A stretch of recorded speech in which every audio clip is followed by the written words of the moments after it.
Welcome to the Cambridge Tech Podcast, talking all things technology from the heart of the UK's tech capital.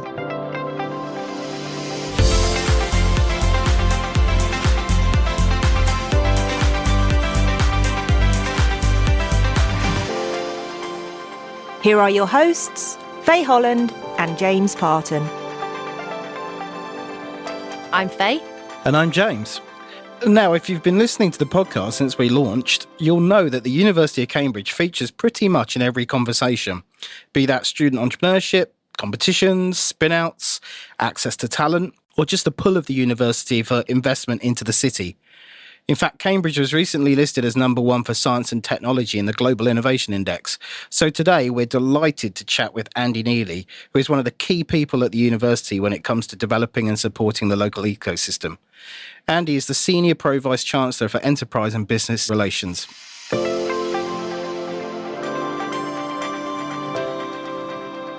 So Andy, welcome.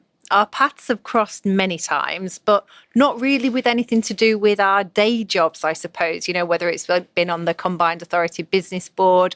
We've also both been involved in projects within Cambridge Ahead, and we can come on to those types of things shortly. So I'm super interested personally to know a little bit about your background. How did the whole role come about? What was your background in the university that actually took you to the Pro-Vice-Chancellor role? Short version of my history. I joined Cambridge University originally back in the early 90s, actually, in the engineering department, just as I was finishing doing my PhD. I then had a joint post between engineering and the management school. So I was the university's first joint lecturer between the Judge Business School and the engineering department.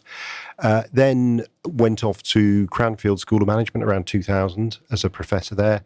After I'd been at Cranfield for a couple of years, I was then running a big national research program in the UK based in London, and then came back to Cambridge late 2000s, initially as a Royal Academy of Engineering professor, and then became the Professor of Manufacturing. So at that point, I took over running the Institute for Manufacturing, which many people know. Did that for a couple of years, and then took the role of Pro-Vice-Chancellor for Enterprise and Business Relations.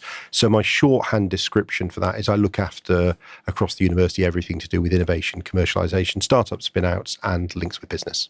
And how did that come about? Did you say, hey, there's a need, or was there something within the university that said, we want to do this, hey, you're the right person?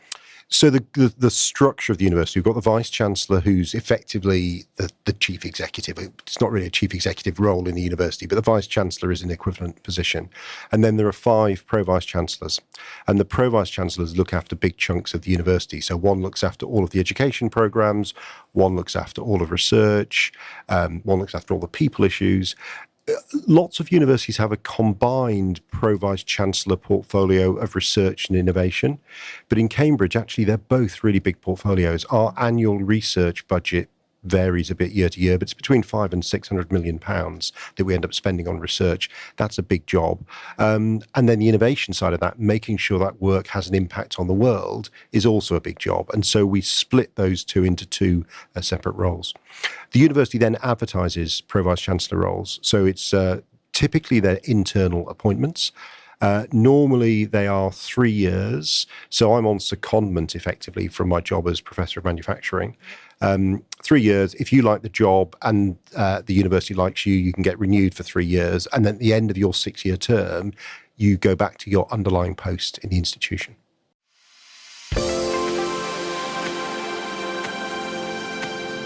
Now, the week's tech headlines from around the Cambridge cluster, brought to you by Business Weekly. It's been a week of deals and raises. Johnson Matthey announced it was working with US company Plug Power, and the companies are co-investing in the US to create the largest catalyst-coated membrane production facility in the world. The partnership underpins sales targets in the hydrogen technology space of more than 200 million by the end of 2025.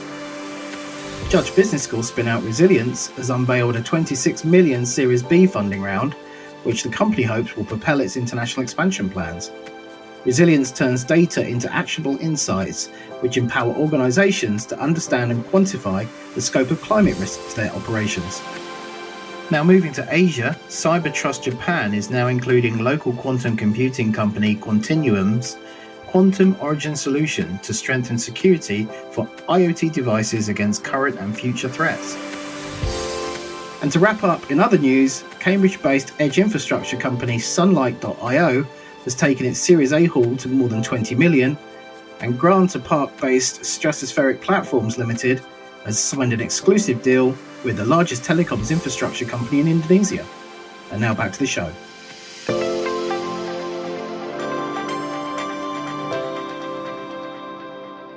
You've got an incredibly broad portfolio there. You talked about innovation, commercialization, spinouts, links with business. For a globally leading university, that's a big job. Especially as Cambridge has been recognised, I think, by the Virgin Money report as the top city for startups in the UK for 2023. So could you give us some specifics about what that looks like on a day-to-day basis? I know that you're involved in things like Cambridge Enterprise and Impulse, the Maxwell Centre, and many others. Just kind of talk us through those kind of day-to-day involvements. Yeah, so, I mean, I tend to, if I think a bit more detail about the role I hold, I sort of split into 4 different levels. So the first level is all of the relationships the university's got with large corporate partners, typically corporates. So if you take AstraZeneca, we do something like 140 projects with AZ at any point in time. They're working with people in 4 of the 6 schools in the university. So there's a range of things from projects around AI to machine learning to drug discovery, a real variety of things. So we've got about 20 or so strategic partners for the institution where we, if you like, manage that relationship at a university centre level. Clearly, there are lots and lots of projects going on, and I'm not involved in all those projects, but there are some big issues that we both face as large employers, in the case of AZ, large employers in Cambridge, that we talk about all the time. So one big chunk of activity is just around all of those strategic partnerships.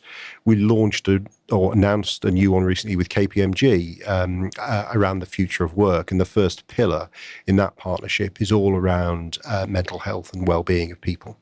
So that's one chunk. The second chunk is all of the kind of internal innovation, entrepreneurship activity in the university. And that's where a lot of the things that you mentioned come in, James. So you've got Cambridge Enterprise, you've got the Maxwell Centre, there's the Impulse programme, there's stuff that's going on in the business school, there's Ideas Space. There's about 40-odd initiatives that support innovation and entrepreneurship across the university. And I'm aware of them. At first sight, you sort of look at them and think, well, how do they fit together? But people will have heard me say this before. I think of the innovation ecosystem as sort of 5 elements. So there's a foundation, which is the kind of knowledge engine. It's all of the ideas that are spinning out of actually not just the university, but firms locally as well. 3 pillars that sit on that. The first one's about support. So that's finance and IP. Where do I go to get money to support the growth of my business? Space, where do I base my business? So I might come base at the Bradfield Centre, I might base in Ideas Space, I may go to Eagle Labs. There's different strengths and weaknesses for all of those. And then the third pillar is skills, and that's how do I get people with the right skills? And so that's where the training programs come in and the work Judge is doing.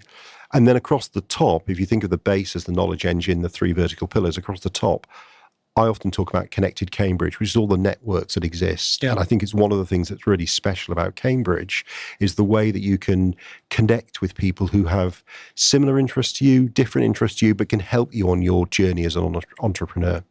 So when I look at those 40 initiatives across the university, they all fit neatly into that framework. And it wasn't a designed system. We didn't set out and say, we're going to structure it this way. But actually, it's quite a useful way of describing the ecosystem. So my second part to my job, if you like, is people will come with new initiatives and say, we think we need an X, whatever an X might be. And to a certain extent, I'm thinking about, will that fit well with the ecosystem? And if so, how can I support it and help make it happen? So if you take Start Code on Deep Tech Labs, they were launched because we've got a gap around the accelerator space. We've got good physical space for startups. We've got good capital with venture capital, the angel networks and so on. But actually, what we need is some way of taking good ideas and putting them through a structured accelerator program to make them investment ready. Hence, Deep Tech Labs and Start Code on get launched. So that's the second level. The third one is then connecting with the city. So amongst the PVC team, I tend to be the one that's most connected with the external networks in the city. So Cambridge Network, Cambridge Ahead. I sit on the Greater Cambridge Partnership as the university's representative on the board there.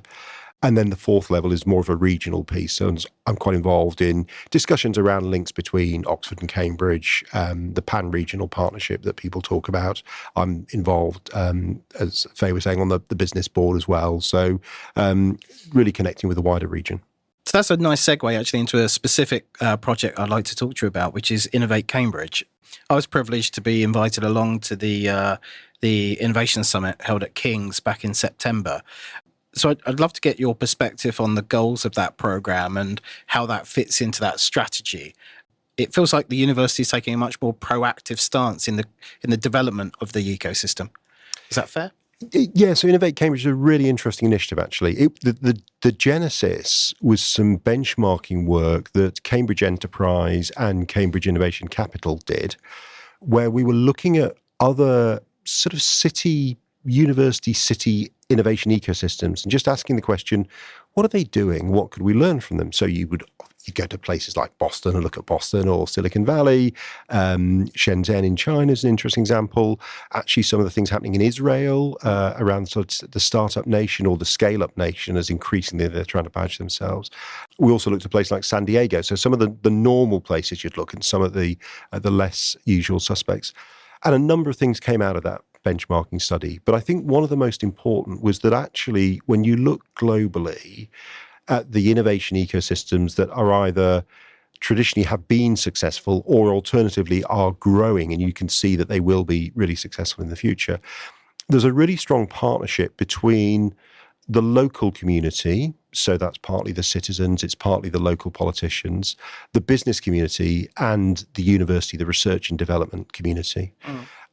I think Cambridge has been incredibly strong over the years in terms of allowing the innovation ecosystem to evolve, and people have set things up and they've got things going. And partly the physical size of Cambridge helps because of that connected Cambridge point that people know each other.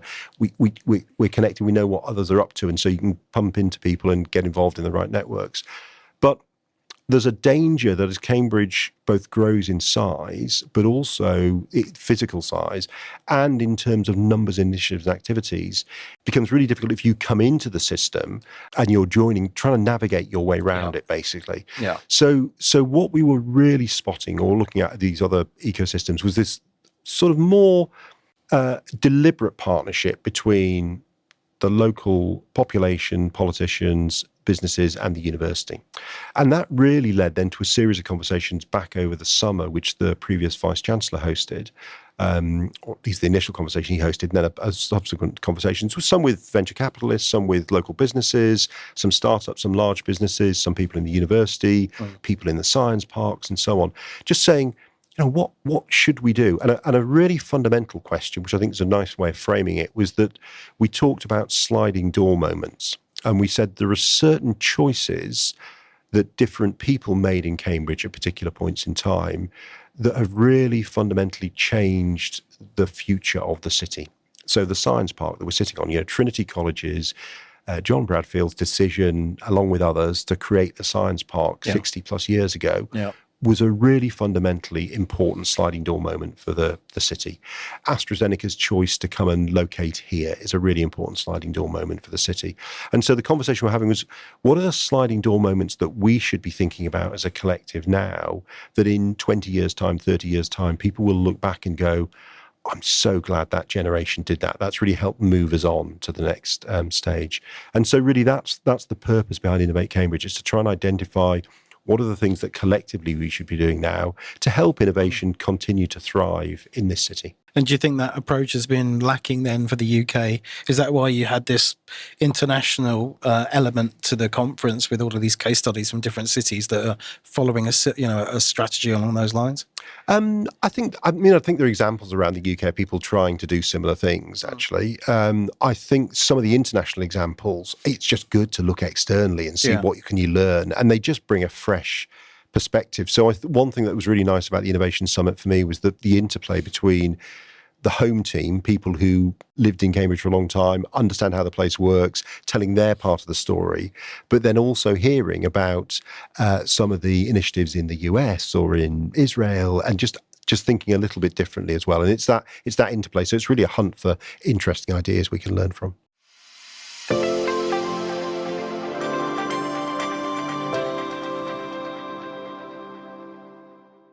Let's talk about GrowthWorks. It's the fully funded program that's supporting the leaders of ambitious growth businesses to scale and double their profits and productivity. If you're looking to take your business to the next step, GrowthWorks will support you to plan bigger, scale faster, and stay ahead of the game so you can deliver on both your financial and market share targets. Exclusively for businesses across Cambridgeshire and Peterborough, GrowthWorks is here to help you. Get started and arrange a call with them on www.growthworks.uk.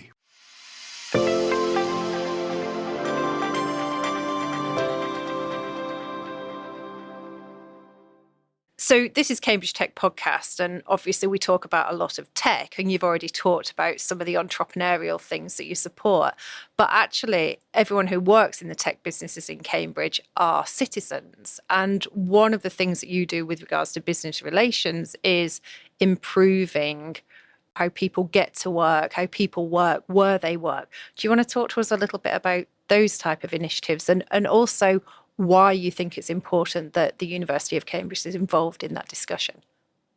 Clearly, the technology advancements matter, but actually to make a successful technology business, to make a successful technology cluster, there's a whole host of other things we have to worry about. We have to worry about creating a nice place to live. We have to worry about a place that's affordable for people to live. We have to worry about being able to develop skilled people, either attract them to the region or homegrown skilled people who've got the right talent and capability. Everybody knows at the moment, all employers I talk to, including the university, are struggling with recruitment of staff. And how do we create a space where people can come and work? And then particularly, I think, in a Cambridge context, given the growth of the city, the whole set of questions around transport, infrastructure, how we move people around, particularly if you think about how the city's developing. And I talked about Connected Cambridge before. Connected Cambridge is not just the networks, it's also actually making those connections. And how do I, often working in West Cambridge, easily get to the Science Park or Science Park North or the Cambridge Biomedical Campus? We need a really good transport infrastructure to allow that to happen. The current setup that we have in Cambridge needs to evolve because we can't just all rely on our own personal cars to drive us around the place. Congestion gets too significant. It's not a sustainable answer either from an environmental perspective. So we need to rethink not just the way we develop, deploy technology and grow those businesses, but how we build the entire infrastructure that's around that. So there's so much that you're involved in, and I hope you don't mind me saying it's a huge amount of work for one person. How do you prioritise it?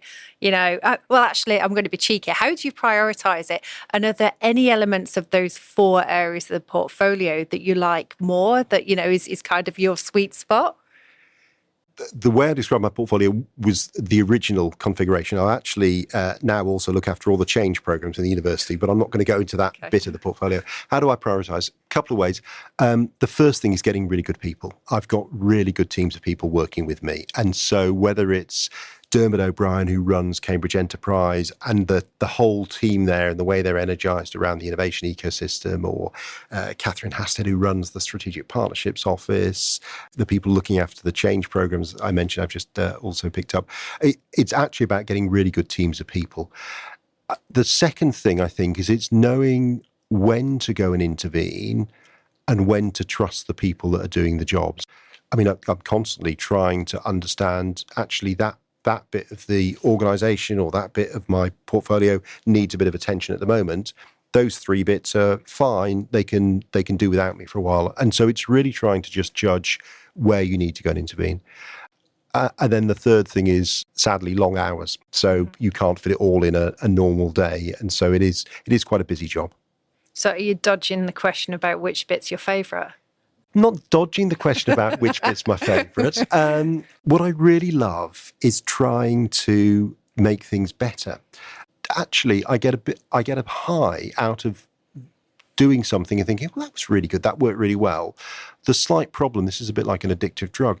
Once I've done something, I need the next high, the next thing that's gone well. So, I can get a high from, I've just had a book published. When the book arrives, I pick it up and go, that's fantastic. But that lasts for like 5 seconds. Then I'm going, oh, right, what am I going to do next? So it's a kind of restlessness. And actually, that's the bit I like best, is just going, oh, that's worked really well. It's made things a bit better. But now I'm going to move on to something else. It's fascinating, Andy. and appreciate you taking the time out to come onto the show. I think the final question, you hold such an important role in the local ecosystem. You're probably the perfect person to ask the question to. What excites you most about the future of Cambridge for both 2023 and beyond? I think Cambridge is fantastic, but I mean that at the city, the wider region, and clearly most locally for me, the university itself. I mean, every day I meet people who are just doing really inspiring things, and it's a joy to be able to work with people who are committed to changing the world, to try and make the world a better place, basically. We can point to time after time after time where this city has come up with things where it really has influenced the way we all live. So whether that's development of IVF technology, monoclonal antibodies underpinning the best-selling drugs in the world, electric vehicles, battery fast charging technologies, and also I think the way that collectively we work together. So one of the things the pandemic really taught me, if you think about the way that AstraZeneca, GSK and the university worked together to build a testing centre on the biomedical campus, we pulled together something in the space of 3 weeks when we were desperate to build testing capacity, that if you'd said to me prior to the pandemic, you're going to do something like that, I would have said there's no way we could do that. It would take months and months and months. But it was partly the quality of the relationships, the fact there's great people around, and that kind of unifying goal in the case of the testing centre to try and build something to address national need. It's that excitement that I think is just brilliant about this place. And what does the future hold? I think more of that. I mean, I think hopefully not more of the pandemics, but it's about bringing people together who have really interesting ideas and then trying to create an environment where they say, actually, we can get these ideas out into the hands of people across the world to make their lives a better place. Clearly, at a global level, we face significant challenges around sustainability, around equality, the whole diversity inclusion agenda and so on. There's all sorts of issues, not just here locally, but nationally and internationally we have to address. But I think this city and the collective talent in this city can play an important role in helping move the world forward on some of those things. Andy, that's great. Thanks so much for making the time to come onto the show today.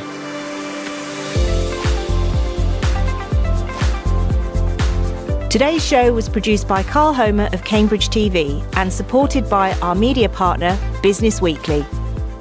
The Cambridge Tech Podcast is available on all major podcast platforms and on cambridgetechpodcast.com. If you've enjoyed this podcast, please give it a 5-star review. It will really help others discover the show.